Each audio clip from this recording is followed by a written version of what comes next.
So, a little over 2 years ago, I applied for a disability because I was left helpless with no other options because my endometriosis debilitated me so bad I wasn't able to work. Well, I just got my 2 year disability review papers in the mail like last week, and it was a lot. It just like makes my brain overly loaded when I can't concentrate to begin with. And they're basically doing a check-in on you and how you're doing. Since endometriosis is not considered a standalone disability to the Social Security Administration, we have to educate them. And basically on every back sheet, and there was 10, I had to list how this endometriosis affects me and all the questions that they asked. So one of them was, well, how does endometriosis affect your life and your day to day?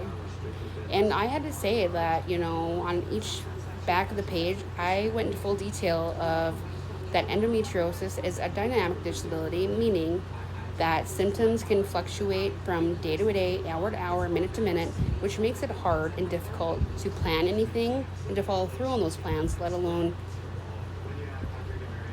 have a work schedule, plan for social events, do anything, because it's so unpredictable. This illness is so unpredictable that you can't make plans or anything. Your life revolves around the endo, and it's sad to say, it does.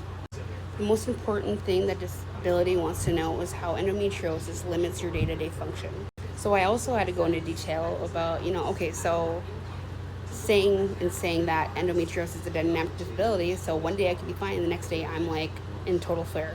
I had to go into detail about having an average day, which means my baseline pain would be like 3 to 4, so I'm functioning okay. I'm like, I have chronic pelvic pain, but I push through it. It's not really limiting my ability too much to walk and stand or talk, or limit my concentration. But I also had to put on there, it's not like this every day. I had to put like a normal average day, what my bad day would be. Baseline pain would be like around like 5 to 6, and then limits my ability to do stuff around the house, etc., like much more. But another thing I had to do was my flare days. So I had to do my average days, my average normal days, my bad days, and my flare days, which I don't do anything. I can't get out of bed some days. I can't think, I can't speak. It's, so we have to do this education, and we have to, even though it was exhausting, we have to educate